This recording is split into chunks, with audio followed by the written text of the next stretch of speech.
Hey everyone, my name is Porscha Aubrey, and this is Chapter 5 of West Nation vs. East Nation, The Awakening.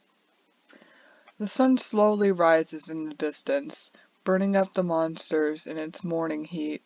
Bryson's screams still linger in my mind after I kicked his ass all night long. He had the nerve to come over to Renato's place and go through his chest. How dare he? Everyone got a good hit on him last night. And now I'm even seen as less suspicious of the crime of robbing people. Now I can just blame him for it, and since he denied it at first, nobody will believe him if he denies it again. The taste of 3-day-old chicken lingers on my tongue. For this morning's breakfast, I only had a choice between the chicken or more potatoes. And I'd rather not have potatoes for like 4 days in a row. Blood and rotten flesh flows through the breeze, nearly forcing me to throw up my meals from the last 2 days. I watch, sickened as a baby zombie burns up into flames, melting into a slush as the ground absorbs it. The handle to my sword is burning as I grip it in my hands, waiting for the beasts of the night to finish burning up.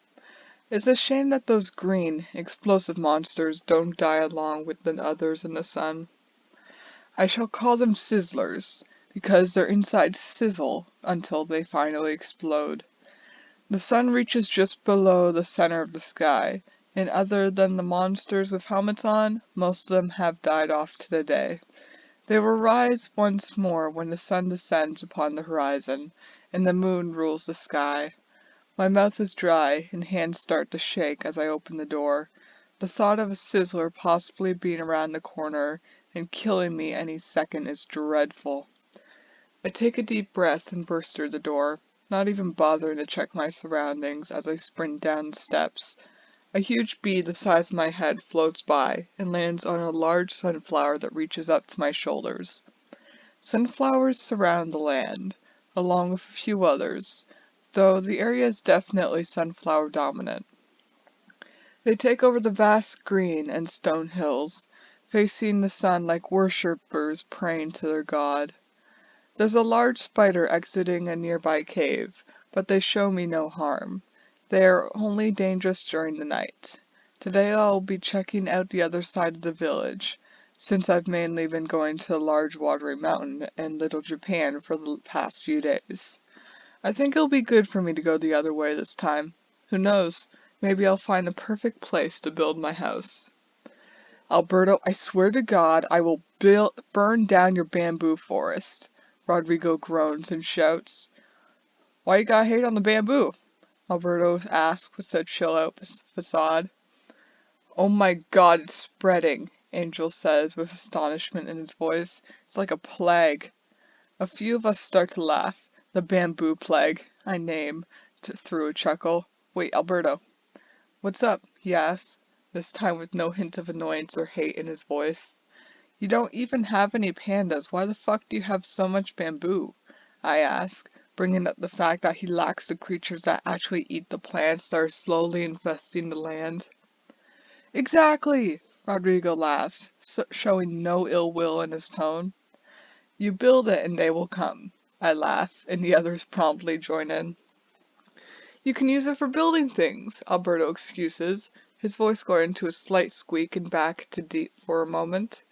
Though the only thing that comes to mind that bamboo can be used for building is a type of cube thing meant to help hold stuff up during construction.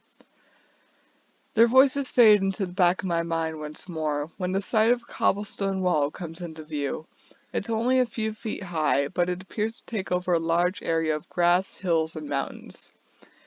Berry bushes covered in thorns line the outside of the wall, providing protection from any sort of outsiders. The corpse of a sheep lies stuck to one of the bushes, its wool and meat covered in blood. I take a butchering knife out of my pocket and slice off whatever I can use, letting the wild animals in the area take the rest. Doors made of iron stand between a large mountain and a medium hill, attached to the walls and being the only way in and out. I step on 2 little stone squares that cause the doors to fly open and allow me through. I step through another layer of the walls, taking in the sight of a large stone spiral staircase that leads up to the top of a mountain. A stable and paddock full of horses, cows, and sheep stands on the right of the large wall. A variety of flowers spread across the ups and downs of the grass, adding more color to this already beautiful castle. A large fenced-off farm in the far back is in the far back, another mountain standing just behind it. The farm seems to have every crop imaginable, and they're all fully grown as well. They look healthy and organic. Hey guys, I mumble as I begin to move forward past the double wall. What's up? Almost all of them ask in separated speech. What's it the large cobblestone wall lined with berry bushes? I ask, glancing around as I slowly make my way up the huge spiral staircase. Huge cobblestone wall, Rodrigo mumbles, contemplating as to what I mean. Oh, that's Brian's, Renato and Angel answer. Oh yeah, Brian and his stupid castle. Rodrigo's voice goes higher as he recalls what I'm talking about. I reach the first half of the staircase, taking in the view of the land surrounding me. I can see the village from here, as well as the water-engulfed mountain and even Little Japan. Hey Alberto, what's up? Both him and Anthony ask. Alberto, I repeat with an unamused tone. Yeah, what's up? Anthony asks, and Alberto's voice chuckles in the background. Whatever, I giggle and choose to let it go. Why did you call your place Little Japan? It's Lil Japan, he corrects me instantly. Because I'm stupid, Anthony quickly answers, still pretending to be Alberto. That's true, Rodrigo chimes in. Little Japan, I mumble, picking a fight with him over a mere name. Lil, Alberto corrects me once again. Lil Japan. Whatever. Why did you name it that? I ask, still unwilling to say the name properly. Because bamboo. He speaks as though that's his only reason. Because I felt like it. Amazing reason. I laugh loudly, and finally face away from the amazing view. Turning around, I head up the second half of the staircase, my heart racing as I get further and further away from the ground. The temptation to look down grows out of proportion, and I do so. My legs wobble and shake as my throat sinks into my stomach, and I grip the banister of the staircase with all my strength. Yo! Rodrigo appears behind me, wearing a black, full suit of armor made from demonic materials found and created in hell. Oh hey! I stand up, doing my best to hide my freak out. He rushes past me and enters the castle. It has the same doors as the wall, except inside of the stone square it has stone buttons on either side of the double doors. As I follow Rodrigo inside, I'm overwhelmed by the emptiness of the castle. The floors, walls, ceiling, and stairs are all made out of cobblestone. A double bed surrounded by cobblestone is in the far back, and multiple chests line the left walls. A devilish chill goes down my spine, the same that radiates off of a portal that leads to hell. He must have one in here as well. It's coming from downstairs. I'll check it out later. The first thing I do is head towards the chests and begin rummaging through them. Most of them are pretty empty, but there's still some that hold helpful supplies such as food, crops, and more things that I can use toward potion making. Rodrigo stops behind me and goes through the chests as well, taking a few things that he's deemed useful. We close the chest and look at each other for a moment. He gives me an expression that tells me to keep my mouth shut, and I make a lip-zipping motion and smile widely. He nods and we continue looking through, and stealing whatever we like. Once Rodrigo seems to have taken whatever he found helpful, he spins on his heels and sprints out the door, barreling down the staircase. I, however, continue to check out the place. Maybe I can convince Brian to let me live with him. He certainly does have the room for it after all. I head towards his bed. There are two twin beds that have been placed together. They're coordinated with black first and red second. With all my strength I can muster, I switch the beds around to make it red first and black second. Just to fuck with him. Maybe he'll think that West Nation messed with his stuff. That'll certainly help with furthering our chances to going to war and killing them all. Though I doubt he would be against it to begin with. I continue forward, going past his chest with an embedded eye into it. I already know what kind of eye you need for it. You can't use any kind of eye after all. You need to use eyes of the monsters that come from a whole nother realm. Angel's one of them, though I'm quite curious as to why he no longer lives in their realm. They all look the same, and they worship their father all day and night, a dragon. Although that raises another question. Those monsters can't touch or even go near water, but Angel can. In fact, I frequently see him coming from the mountain that's engulfed by water, and I've seen water splashed on him too.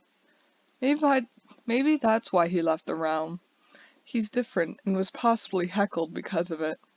Poor guy. I should bake him a cake someday. I bet he'd like that. After all, he's part of East Nation. He's welcome here. Far more welcome than he would be with those barbarians at West Nation. I go up a flight of stairs and find myself in a room with a few more chests and a little pet wolf. His fur is beautiful, barely any blood on his coat, and the spots of red are most likely from hunting. He sits obediently, watching as I walk around the room and check out the chests. He whimpers as I take some chicken out of a chest. His head tilts from side to side as I turn around, holding the cooked chicken in my hands. "Are you hungry, boy?" I ask, my voice going up as I walk over to the adorable wolf. He barks and a laugh escapes my throat. "Here you go, boy." I toss the chicken and he catches it perfectly between his jaws. God damn it, Brian. So irresponsible. Can't you tell that your dog is hungry? I pet the dog and head down to the main floor after stealing whatever I felt like, including a diamond axe that I found on one of his armor stands. I replaced it with a baked potato instead. The air in the room changes. It's damp and dangerous. I stand at the top of the stairs, gazing down to the basement where purple mist descends to the ground. The voices of the guys float in and out of focus, like a wave reaching up and down the beach. A pork-light scent reaches up to me, making my stomach rumble and my cravings focus on pork chops. I lick my lips, tasting the chicken I had earlier. The cobblestone walls scrape my fingers as I drag my hand along the wall on my way down to the basement. My throat closes up once I lay eyes upon it, the portal.